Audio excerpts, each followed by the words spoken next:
नमस्कार, मैं हूं आपके साथ प्रिया। आप देख रहे हैं TTN 24 न्यूज। आज की खबरों की शुरुआत कुछ इस प्रकार। 30 जून की आधी रात 12 बजते ही खत्म हो जाएंगी आईपीसी।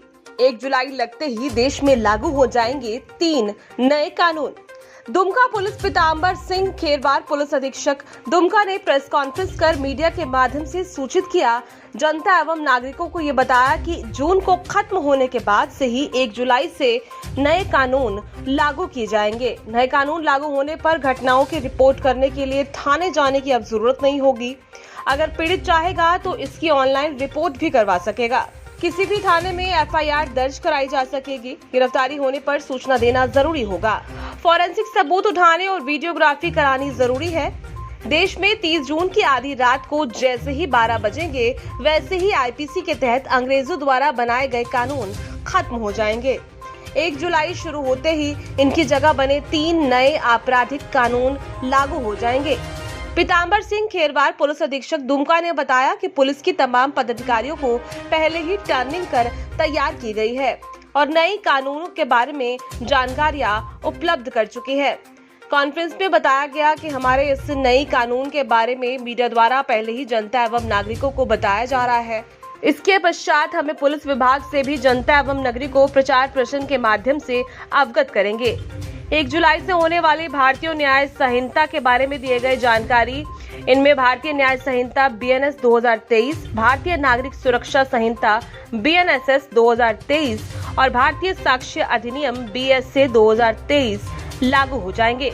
चूंकि नए आपराधिक कानूनों में जांच, ट्रायल और अदालती कार्यवाही में तकनीक के इस्तेमाल पर खासा जोर दिया गया है, इसलिए NCRB ने मौजूदा crime and criminal tracking network and system CCTNS application में 23 फंक्शनल मॉडिफिकेशन किए हैं ताकि नए सिस्टम में भी आसानी से कंप्यूटर से FIR दर्ज होने समेत CCTNS संबंधी अन्य तमाम कार्य करने में कोई प्रॉब्लम न आए। Bureau report TTN 24 news. अभी आप लोगों के माध्यम से सभी जनता और नागरिक को एक सूचना दिया जा रहा है और भी आने वाला समय में इसका व्यापक पैमाने पर प्रचार प्रसार भी हम लोगों के द्वारा किया जाएगा। मोटे तौर पर अभी इतना ही बता रहे हैं कि 1 जुलाई से नए कानून लागू होंगे पूरे भारत में। पूर्व में ब्रिटिश काल में बना हुआ IPC, CRPC और एविडेंस एक्ट तीनों को हटा के उसके जगह पर भारतीय न्याय संहिता IPC की जगह पर, भारतीय नागरिक सुरक्षा संहिता CRPC की जगह पर और भारतीय साक्ष्य अधिनियम, ये 3 नए कानून लागू हो रहे हैं जो 1 जुलाई से प्रभावी होंगे।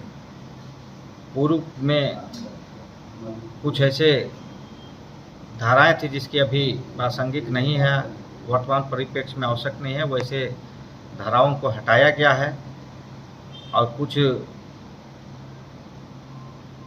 उसमें नए धाराओं को समाहित किया गया है और विशेषकर इसमें टेक्नोलॉजी का साक्ष्य अधिनियम में हम लोग वीडियोग्राफी, फोटोग्राफी और कैसे 7 साल से जिसमें अधिक की सजा हो उसमें हम लोग को फोरेंसिक की टीम को लाना है अनिवार्य रूप से। साथ ही साथ घटनास्थल का वीडियोग्राफी कराना है, CCTNS के माध्यम से उसको अपलोड और सिंक करना है। ये तमाम चीज़ें अभी नई साक्ष्य अधिनियम में आए हैं और आने वाले समय में इसका और भी प्रचार प्रसार किया जाएगा। मोटे तौर पर अभी आप लोगों को इतना ही सूचित किया जा रहा है कि 1 जुलाई से पुरानी धाराओं पर केस नहीं होंगे। भारतीय न्याय संहिता के आधार पर उस पर केस होंगे, जैसे कि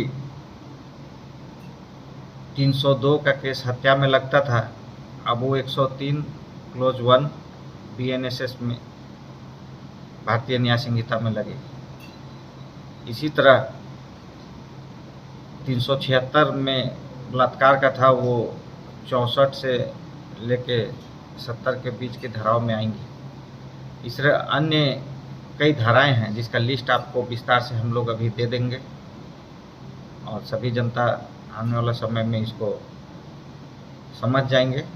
और हम लोग को प्रचार प्रसार भी करना आवश्यक है। आप लोगों के माध्यम से सबको हम लोग बता रहे हैं कि अब आने वाला समय में आईपीसी के जगह में 1 जुलाई से हम लोग भारतीय न्याय संहिता में केस करेंगे और इसमें जो प्रक्रिया है सबका विस्तार से हम लोग प्रशिक्षण सभी थाना प्रभारी, एसडीपीओ, डीएसपी और जितने भी आईओ रहेंगे उनको हम लोगों के द्वारा प्रशिक्षण दिया जा चुका है। तकनीक का इसमें काफ़ी हम लोग को इस्तेमाल करना है। तो प्रारंभिक दौर में अगर कहीं कोई समस्या होती है किसी को केस करने में, कुछ समझने में, तो उसके लिए यहाँ पर मास्टर ट्रेनर भी हैं, हम लोग उसकी भी व्यवस्था किए हैं। हम लोग सही तरीके से इसको लागू करा पाएंगे, इसके लिए हम लोग तैयार हैं। या ऑनलाइन भी FIR सारे चीज़ें केस डायरी से लेकर सारे चीज़ अब ऑनलाइन की ओर 1 जुलाई से हम लोग बढ़ेंगे।